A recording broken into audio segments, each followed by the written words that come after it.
ఇవ్వడం జరిగింది. మొదటగా చదవండి, ఆలోచించి చెప్పండి అనేది మన టెక్స్ట్ బుక్లో ఫస్ట్ ఉన్నటువంటి అంశం ఉన్నదా? ఓకే. దాంట్లో మనకు ఒక సుమతి శతక పద్యం ఉంది ఉన్నదా?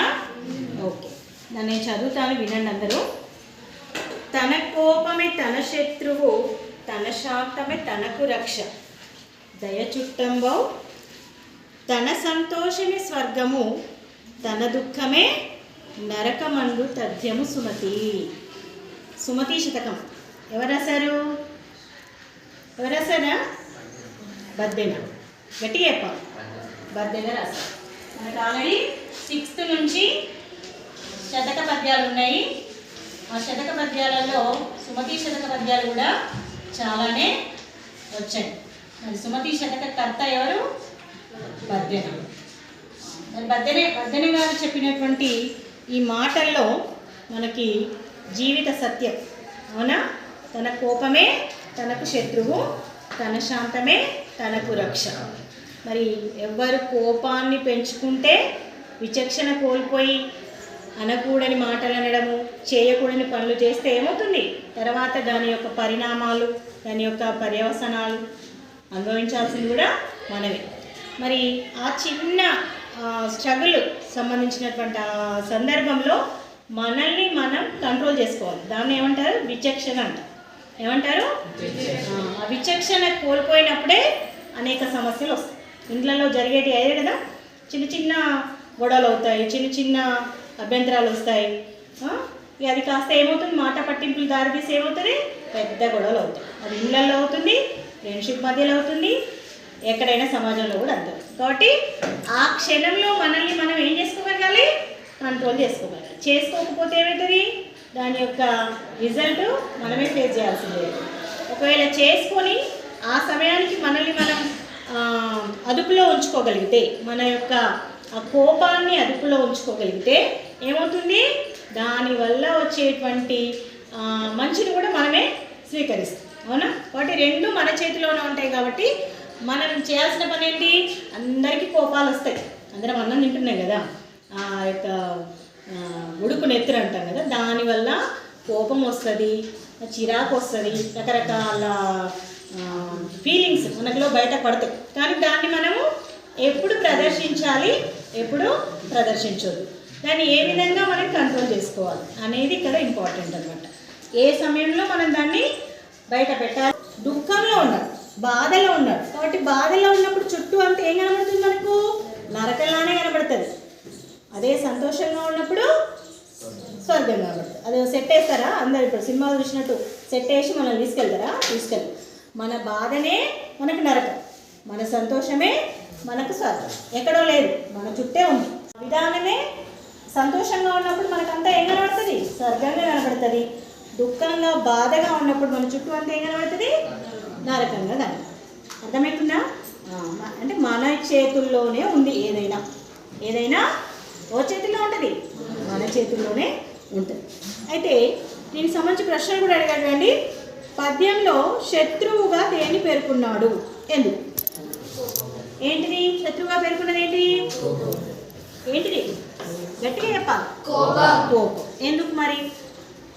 మన శత్రువు ఏంటిది? కోపం. ఎందుకు కోపం?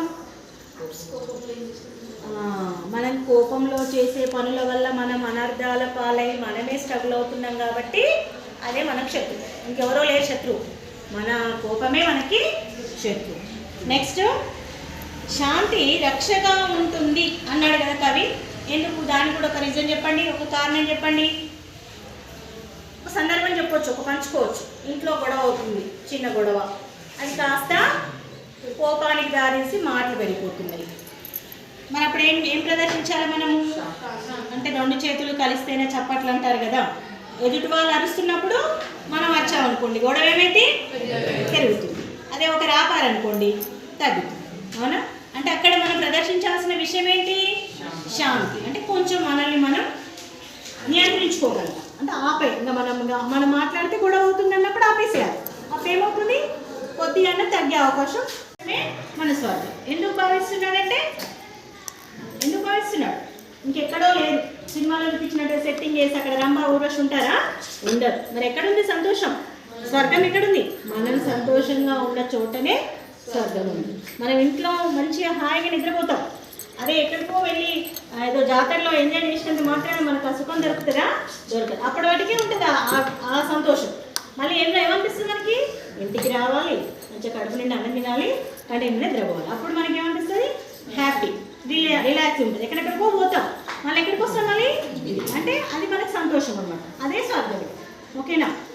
నెక్స్ట్, కోపం వల్ల కలిగే అనర్థాలను గురించి సంఘటనలు మీకేమైనా తెలుసా? మీరు చెప్తారు కదా, చాలా చెప్తారు కదా, ఏమన్నా ఉంటే చెప్పండి మీరే. కోపం వల్ల ఇగో ఈ సిచ్యువేషన్ జరిగింది మా ఇంట్లో కానీ, మా పాఠశాలలో కానీ, మా ఊర్లో కానీ అని ఎవరైనా ఒక సంఘటన చెప్పదలుచుకుంటే చెప్పవచ్చు. ఏమైనా అనర్థాలు జరిగాయా? అనుకోకుండా జరుగుతుంటాయి కదా, వాళ్ళు ఆపకుండా గొడవ చేస్తూనే ఉంటారు. అది కాస్త పెరిగి పెద్ద పోలీస్ స్టేషన్ పోతారు, ఏమేమో అవుతుంది. ఈ మధ్యకాలంలో మన ఊళ్ళో పెద్ద సెన్సేషన్ జరిగిందంటే కదా, జరిగిందా? మరి అదేంటి అంటే అక్కడ సైకో కావచ్చు, కానీ అది కూడా కోపమే కదా. ఆయన అక్కడ కంట్రోల్ చేసుకోగలిగితే ఏం జరగదు. కానీ అంత పెద్ద టీవీ వార్త అయ్యేంత విపరీతమైన రోడ్డు జరిగిందంటే అక్కడ ఏంటి ఆయన కంట్రోల్ చేసుకోలేదు. అందరూ తెలిసిందే కదా విషయం, వాళ్ళు చెప్పాల్సిన అవసరం. ఎవరైనా ఒకరు లేదు చదివితే బాగుంటుంది. చదువుతారా? అనుష చదవమ్మా. నేపథ్యం, ఉద్దేశం. పాఠం నేపథ్యం, ఉద్దేశం. వేద విభజన చేసి పంచమ వేదంగా మహాభారతాన్ని రచించి అష్టాదశ పురాణాలను అష్టాదశ శాఖ దీర్ఘం ఉంది కదా, అష్టాదశ కాదు, అష్టాదశ పురాణాలను రచించిన బ్రహ్మజ్ఞాని వేదవ్యాసుడు చేసేవాడు.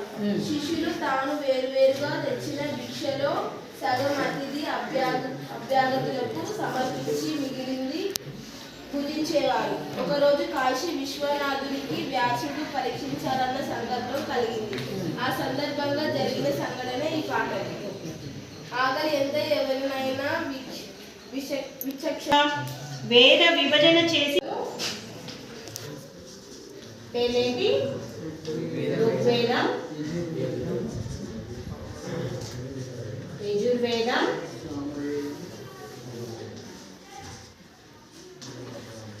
సామవేదం, ఇంకొకటి అధర్వణ. అధర్వణ కాదు, అధర్వణ వేదం. మరి ఇవి 4 వేదాలు. ఇంకొకటి పంచమ వేదం అన్నారు. ఏంటది పంచమ వేదము? మహాభారతం.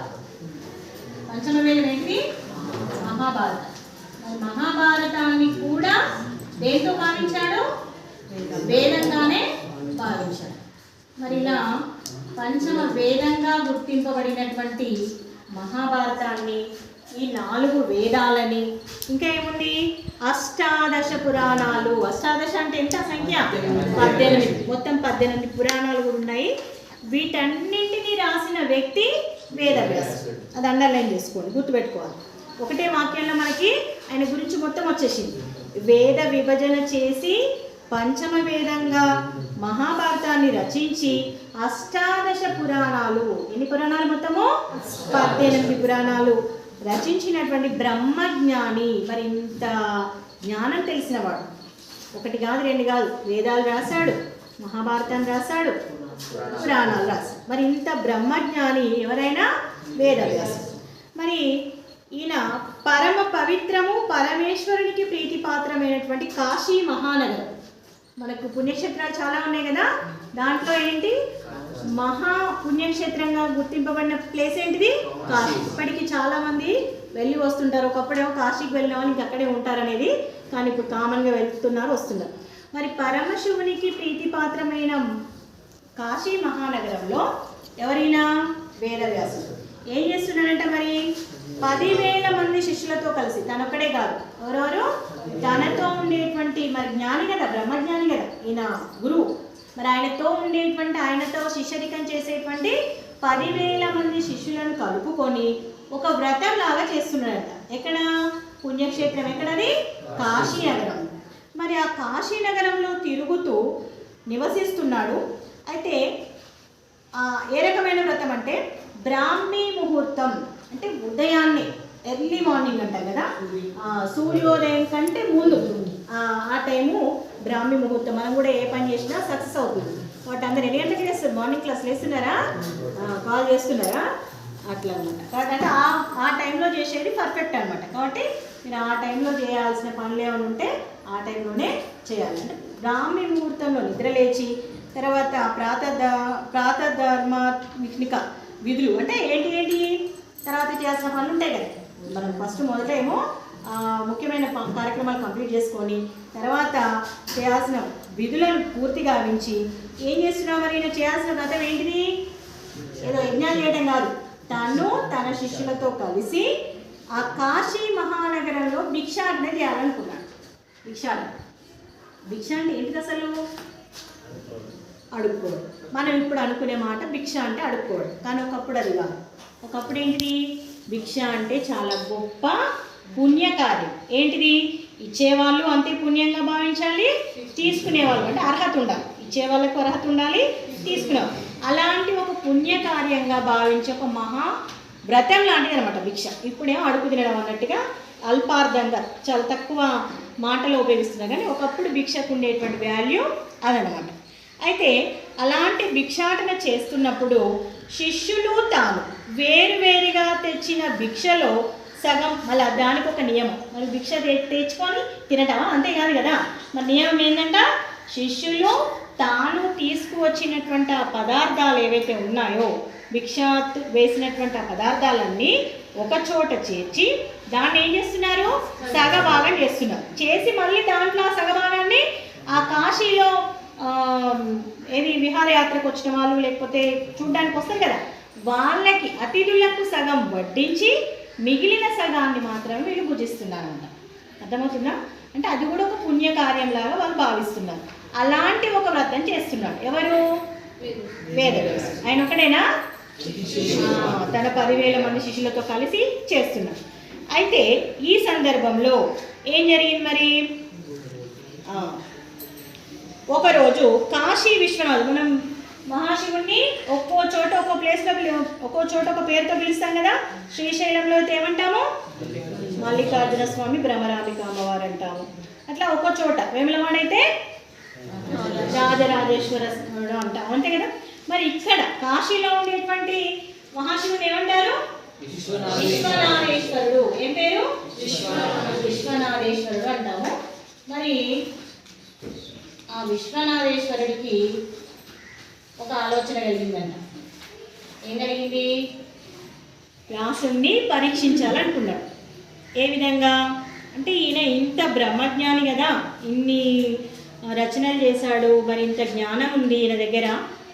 ఇలాంటి ఆయన కూడా ఒక్కోసారి కోపాన్ని ప్రదర్శిస్తాడా? ప్రదర్శిస్తే ఎలా ఉంటుంది అని పరీక్షించాలని అనుకున్నాడు. ఏమైతే మనకి కొంచెం నీరసం అవుతుంది. రెండో రోజుకి ఇక అవయవాలు మొత్తం కొంచెం వర్క్ చేయడం తగ్గిపోతుంది.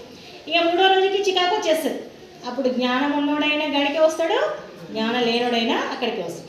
కానీ ఈయన జ్ఞానం ఎంతవరకు పనిచేస్తుంది, మరి ఈయన విచక్షణ కోల్పోతాడా కోల్పోడా అని పరీక్షించాలనుకున్నాడు.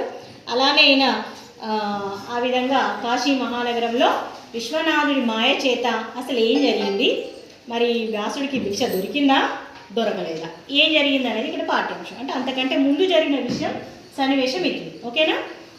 నెక్స్ట్ వర్ణనా ప్రధానమైనది. కవి సార్వభౌముడిగా గుర్తింపు పొందినటువంటి శ్రీనాథుడు చాలా కావ్యాలు, చాలా రచనలు చేశాడు. దాంట్లో కాశీఖండం సప్తమాశ్వాసం 7వ భాగం. సప్తమ అంటే ఏంటిది? 7వ భాగంలో నుంచి పాఠం తీసుకోవడం జరిగింది. నెక్స్ట్ కవి పరిచయం. అబ్బాయి గారు చదవాలి. ప్రభాస్ చదువు. ఏం కాదులే, చదువు. తప్పుడు పోతే చెప్దాం. తెలుగు సాహిత్యంలో పేరెన్నికైన కవి శ్రీనాథుడు. ఈయన తల్లిదండ్రులు మారయ్య, భీమామ. కవి పేరేంటిది? శ్రీనాథుడు. కాలం ఏంటిది? 15వ శతాబ్ది. అక్కడ మాత్రం ఏముంది? ఒక నిజంగా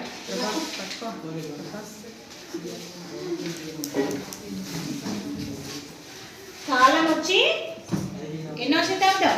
15వ శతాబ్దం. ఆయన ఏ ఆస్థానానికి చెందినవాడు? గట్టిగా వేమారెడ్డి ఆస్థానంలో ఒక విద్యాధికారిగా, పోస్ట్ ఏంటిది, విద్యాధికారిగా పనిచేశాడు. బిరుదులేంటి,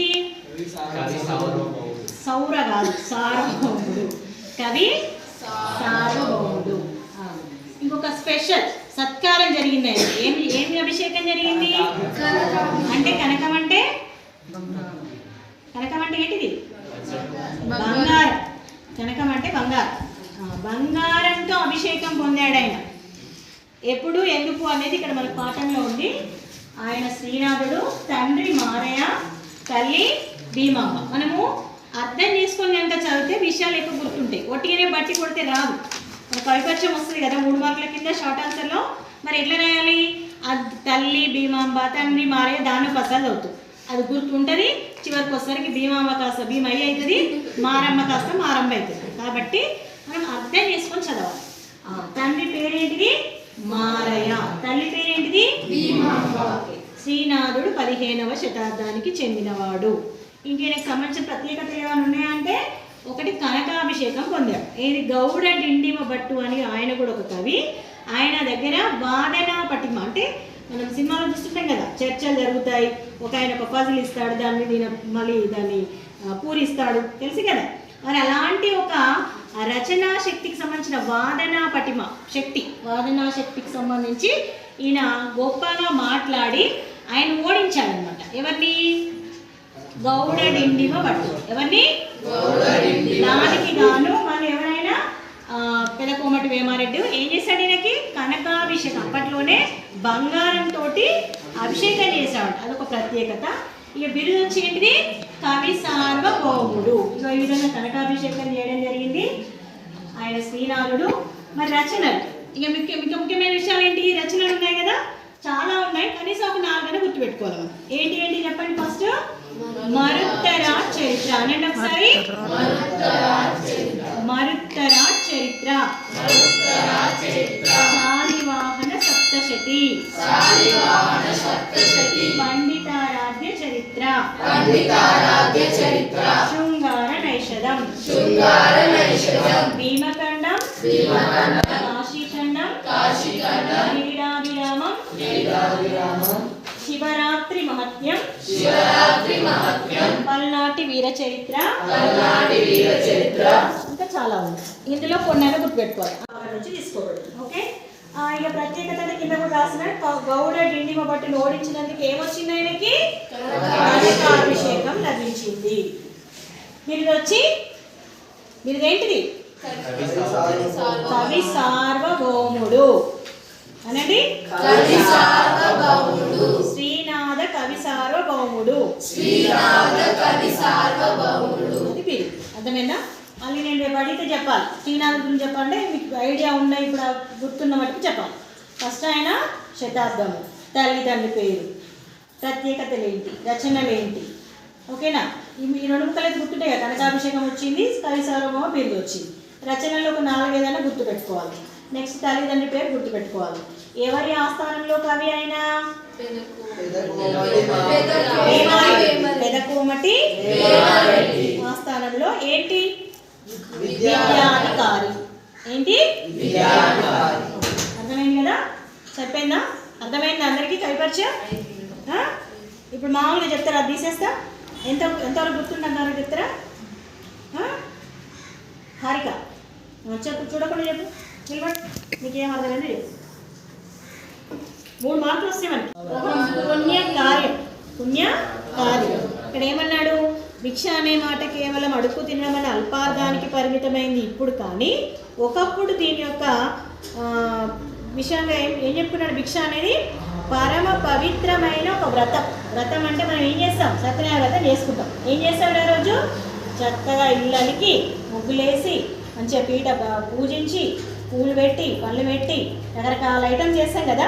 అంటే మరి ఇప్పుడు వ్రతం అంటే ఆ విధంగా భావిస్తాం. అంటే ఒకప్పుడు భిక్షను కూడా అలానే భావించాలి. అంటే తీసుకునే వాళ్ళు అలానే భావించేవాళ్ళు, ఇచ్చేవాళ్ళు కూడా అలానే భావించాలి. అంత పుణ్యకార్యంగా భావించేవాళ్ళు అన్నమాట. మరి మామూలుగా మనకు శివుడు ఆది కేశవుడు, ఆది శివుడు అంటాం కదా. అంటే ఫస్ట్ భిక్షకుడు ఎవరు? ఆది భిక్షువు అంటే ఎవరు ఇక్కడ? శివుడే. అంటే ఆయనే గోల పట్టుకొని తిరిగాడట. అంటే మరి శివుడికే లేని తక్కువతనం ఇంకెవరికైనా ఉంటుందా? ఉండదు. కాబట్టి శివుడే ఆది భిక్షువు కాబట్టి భిక్ష అనేది చాలా గొప్ప పుణ్యకార్యంగా మనము భావించాలి. అలాంటి ఒక శివుడు ఆది భిక్షుగా ప్రసిద్ధి. గురువులు శిష్యులకు, మరి భిక్ష అంటే ఓన్లీ పదార్థాలకు సంబంధించిందే కాదు, జ్ఞానం ఇవ్వడం కూడా ఒక భిక్ష లాంటిది. మన దగ్గర ఉన్నది ఏదైనా ఎదుటి వాళ్ళకి ఇస్తున్నామంటే ఏంటి? భిక్షని. ఇప్పుడు మన చదువు లెసన్లో ఉంది, ఏది ఇచ్చినా తగ్గిపోతుంది. మన దగ్గర ఒక 10 రూపాయలు ఉంది, నీకో రూపాయి ఇచ్చినా ఏమవుతుంది? నా దగ్గర 8 రూపాయలే ఉంటాయి. మరి చదువు నేను ఇస్తా ఉంటే ఏమవుతుంది? నీకు పెరుగుతుంది, నాకు కూడా జ్ఞానం వస్తుంది. అంతేనా? అంటే ఒక్కటి కొన్నింటికి కొన్ని గుణాలు ఉంటాయి. మరి అంటే మనం ఇచ్చేదాన్ని బట్టి అది భిక్షగానే అంటే ఇక్కడ జ్ఞాన భిక్ష కూడా తీసుకునే వాళ్ళు. బుద్ధుడు భిక్షాధర్మంతోనే జీవించాడు. నెక్స్ట్ అదే వాళ్ళ జీవన సూత్రంగా ఉండేది. గురుకులాలలో చదువుకునే రాజకుమారులైనా సరే భిక్షాటనంతో విద్యార్థి జీవితం గడిపేవారు. మరి ఒకప్పుడు రాజకుమారులు కూడా ఎక్కడ పోయి చదువుకునేవాళ్ళు? గురుకులాలలో చదువుకునేవాళ్ళు. మరి నేను రాజు కొడుకుని కదా, నాకు ఇంటికాడ నుంచి క్యారేజ్ వస్తుందా? రాదు. అక్కడనే ఉండి అందరితో కలిసి భిక్షాటనం చేసి జీవించేవాళ్ళు అనమాట. అలాంటి ఒక పుణ్యకార్యంగా అప్పుడు భిక్షని భావించేవాళ్ళు. భిక్ష పెట్టేవాళ్ళు కూడా అదేవిధంగా పోపు అంటారు. ఇప్పుడు మనం ఎవరైనా వస్తే అంటే మనమా, మరొకప్పుడు పెట్టేవాళ్ళు కూడా అదేవిధంగా ఒక పుణ్యకార్యంగా, అంటే మాకు వాళ్ళకి పుణ్యం చేస్తున్నాం కాబట్టి మాకు కూడా ఏమొస్తుంది? పుణ్యం వస్తుంది అని చెప్పేసి ఎవరిని చీదరించుకోకపోయేవాళ్ళు అనమాట. ఎవరు ఎప్పుడు వచ్చినా వాళ్ళకి తోచింది ఎంతో కొంత వాళ్ళకి ఇచ్చేవాళ్ళు అనమాట. అట్లా మరి అనేక రకాల భిక్ష, అంటే జ్ఞాన భిక్ష ఉంటుంది. అట్లా మన దగ్గర ఉన్నది ఏదైనా ఇచ్చినా దాన్ని ఏమంటారు? భిక్ష అని అంటారు అన్నమాట. మరి తన ఇంటికి వచ్చిన వారికి నమస్కరించి పూజించి భిక్ష సమర్పించేవాళ్ళు. భిక్షాధర్మంతో చరించిన వేదవ్యాస మహర్షి కాశీనగర్, అంతకుముందు మనం గతంలో నేర్చుకున్నాం కదా నేపథ్యం. ఏం నేర్చుకున్నాం? వేదవ్యాసుడు ఏమేమి రాసాడు అనుకున్నాం? 18 పురాణాలు రాశాడు, మహాభారతం రాశాడు, వేదాలు రాశాడు. మరి చాలా బ్రహ్మజ్ఞాని అనుకున్నాం. ఆయన కూడా ఈ వ్రతం చేయాలనుకున్నాడు. ఏ వ్రతము? భిక్షాటం సంబంధించి ఒక వ్రతం చేయాలనుకున్నాడు. ఎక్కడ? కాశీ అనే పుణ్యక్షేత్రం. మరి అప్పుడు ఏం జరిగింది? శివుడు ఏమనుకున్నాడు? ఈ యొక్క ఇంత బ్రహ్మజ్ఞాని కూడా ఎప్పుడైనా విచక్షణ కోల్పోతాడా లేదా అని పరీక్షించాలనుకున్నాడు. అది జరిగింది కదా. దాని తర్వాత మరి పరీక్షించాలనుకుని ఆల్రెడీ పరీక్షిస్తున్నాడు, అంటే పరీక్షలోనే ఉన్నాడు. మనకు త్యాగనిరతి పాఠంలో ఎవరా శివ చక్రవర్తిని పరీక్షించాలనుకుని డేగా తర్వాత పావుర రూపంలో వచ్చేసి చేస్తారు కదా. ఇక్కడ కూడా ఆల్రెడీ ఆయన అనుకున్నది తడవుగా, సంకల్పించిన తడవుగా కాశీనగరం అంతా అలానే మారిపోయింది అనమాట. అంటే ఇప్పుడు ఎవరు వస్తున్నారు? వ్యాసుడితో పాటు శిష్యులు ఎక్కడికి వెళ్తున్నారు? కాశీ మహానగరంలోకి ఏం చేయడానికి వెళ్తున్నారు? భిక్షాటన చేయడానికి వెళ్తున్నారు. కానీ నిన్న మొన్న ఉండేటువంటి పరిస్థితి ఉందా? ఈరోజు లేదు, మారిపోయింది. మరి ఏం జరిగింది అనేది ఇక్కడ పాఠ్యాంశంలోకి వెళ్దాం. 2 పట్టపగలు తాను శిష్యుడు నిల్లిల్లు తప్పకుండా, నిల్లిల్లు అంటారు కదా, అనకూడదు కదా, ఈ అని పెట్టేసుకోవాలి. మనకు అర్థవంతంగా చదువుకొని తర్వాత మళ్ళీ పద్యంలోకి వెళ్దాం. ఇల్లిల్లు తప్పకుండా గాషిక అనుంది ఇక్కడ. గాబలు ఏం పెట్టుకోవాలి? కాశిక. కాశిక విప్రగృహ వాటికలను నర్చు. నఖిల అనుందిరా ఇక్కడ. అఖిల, వెరీ గుడ్. అఖిల విద్యాగురుండు భిక్షాటనంబు. ఇంకొకసారి చదువుతాను వినండి. నెట్టుకొని కాయ వీరెండ పట్టపగలు తాను శిష్యులు ఇల్లిల్లు తప్పకుండా కాశిక విప్రగృహ వాటికలను నర్చు అఖిల విద్యాగురుండు భిక్షాటనంబు. మనం కింద నుంచి భావంలోకి వద్దాం ఒకసారి. అఖిల విద్యాగురుండు. అఖిల అంటే ఏంటిది? సమస్త, అంటే అన్ని విద్యలు తెలిసిన వాడు అఖిల విద్యాగురుడు. ఎవరైనా అంటే ప్రతి ఒక్క ఇంటికి వెళ్ళి తట్టి భిక్షాటన చేస్తున్నారు. అట్లా ప్రతి ఒక్క ఇంటికి వెళ్ళే సమయంలో ఒక వీధికి వెళ్ళారు. ఏ వీధి? కాశిక విప్రగృహ వాటిక. కాశీనగరంలోని విప్రుడు అంటే బ్రాహ్మణుడు. విప్రుడు అంటే ఎవరు? బ్రాహ్మణ గృహాలు. వాటిక అంటే బ్రాహ్మణ గృహాలకు సంబంధించిన వీధి. ఒక్కొక్కరు ఒక్కొక్క కాలనీ ఉంటారు కదా, ఒక్కొక్క క్యాస్ట్ అట్లా ఉంటుంది కదా. మరి కాశీ నగరంలో బ్రాహ్మణులంతా ఒక చోట నివసిస్తారు. ఇప్పుడు ఏ ఏ ఏ వీధికి వెళ్ళారు? కాశీ నగరంలో ఉన్నటువంటి విప్ర గృహాలు. విప్రుడు అంటే ఎవరు? ఇక్కడ మన పదజాలంలో చాలా ఇంపార్టెంట్ పదాలు ఎక్కువ అడుగుతుంటారు. కాశీ భిక్షలేస నుంచి చాలా పదాలు వస్తాయి, వాటిని మీరు రాసుకోవాలి అక్కడ. విప్రుడు అంటే ఏంటిది? ఇక్కడ బ్రాహ్మణుడు. విప్ర గృహ వాటిక అంటే ఏంటి? బ్రాహ్మణ గృహాలు ఉండేటువంటి సముదాయం, అంటే ఆ యొక్క కాలనీ అనమాట. ఓకే, అక్కడ ఆ విధంగా ఆ వాటికల్లోకి, ఆ వీధిలోకి ఓనర్చు అక్కడికి వెళ్ళారు. ఎవరైనా? అఖిల విద్యాగురుండైనటువంటి వ్యాస మహర్షి. నెక్స్ట్ ఆయనతో పాటు ఇంకెవరు? శిష్యుడు. అందరు కలిసి వెళ్ళారు. సమయం ఎంత? 1 to 10 అంటే పట్టపగలు మిట మధ్య ఆ టైంకే కదా మరి భోజనం చేసేది. పొద్దున్నే పోతే వేస్తారా? పొద్దున్న తెల్లారిందా అంటారు కదా, మరి ఆ సమయానికి వెళ్ళారు. అంటే అప్పటికే అక్కడ మనం గుర్తించాల్సిన విషయం ఏంటి? బాగా ఎండ కొడుతుంది, అంటే కొంత వెదర్ బాగున్నప్పుడు మనం కొంచెం ఓపికతో ఉంటాం. కానీ ఇప్పుడు వాతావరణం కూడా అనుకూలించలేదు అనుకో, ఆటోమేటిక్గా ఏమైపోతుంది? చికాకు అనేది పెరిగిపోతుంది. మనం అది కూడా గుర్తుపెట్టుకోవాలన్నమాట. ఆ సమయంలో వ్యాసుడు 10,000 మంది శిష్యులు. మరి ఒక ఇంటికి వెళ్ళాము, ఒక ఇంటికి వెళ్ళలేదని కాదు, అన్ని ఇళ్ళు పలకరిస్తున్నారు, వెళ్తున్నారు అనమాట. ఆ విధంగా జరుగుతుంది. నెక్స్ట్ అప్పుడు ఆ సమయంలో ఏం జరిగిందో చూద్దాం. వండుచున్నారమను ఒక్క వనజ నేత్ర. నొక్క ఉంది అక్కడ, ఏం పెట్టాలి?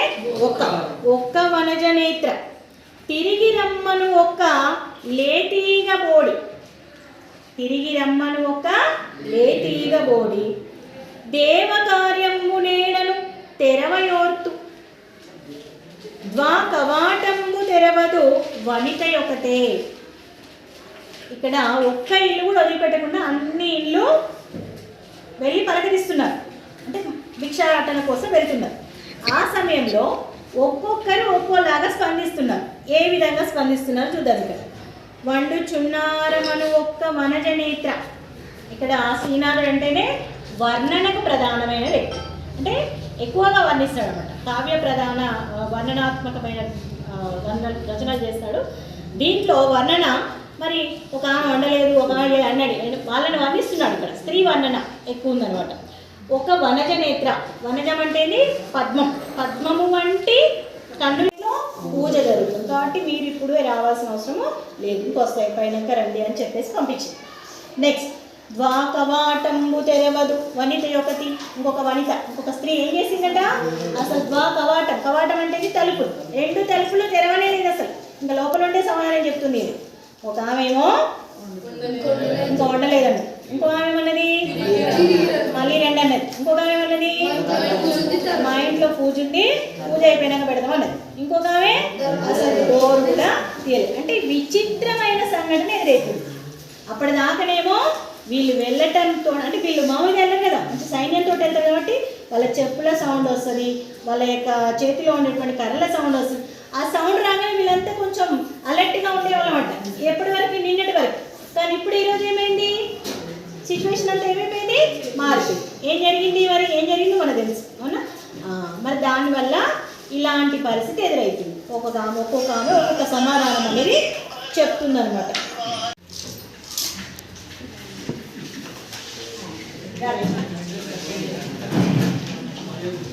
బొమ్మలు వేయడం రాక ఎవరైనా స్వీట్లో ఇక్కడ ఎవరైనా మనం ఇప్పటివరకు చెప్పిన పాఠంలో ఉన్నారు విశ్వనాథేశ్వరుడు ఉన్నారు కదా, పార్వతీ పరమేశ్వరులు. నెక్స్ట్ వాళ్ళు కాశీలో ఉండేటువంటి జంట అనమాట. మరి ఏమనుకున్నారు? నేను పరీక్షించాలనుకున్నారు కదా, అది. నెక్స్ట్ మరి వేదవ్యాసుడు ఎంతటి జ్ఞాని అంటే మరి అన్ని సందర్భాలకు గురువైనటువంటి విఘ్నేశ్వరుడు కూడా మనకు మహాభారతం చెప్పినటువంటి ఒక గొప్ప వ్యక్తి అనమాట. మరి ఇలాంటి వేదవ్యాసుడికి ఎలాంటి చేదనుభవం ఎదురైంది కాశీ నగరంలో అనేది మన ఇక్కడ పాఠంలో చూస్తున్నాము. అందులో 2 పద్యాలు కూడా నేర్చుకున్నాం. ఓకేనా? అర్థమైందని అనుకుంటే ఇప్పటివరకు చెప్పింది. గడిపక్షం అర్థమైంది కదా? 3 వెరీ గుడ్. తల్లిదండ్రుల పేరు చూస్తే తల్లిదండ్రుల పేరేం పేరు? మారయ్య. నెక్స్ట్ రచనల్లో ఒక 4 చెప్పు, ఈజీగా ఉన్నాయి చెప్పు.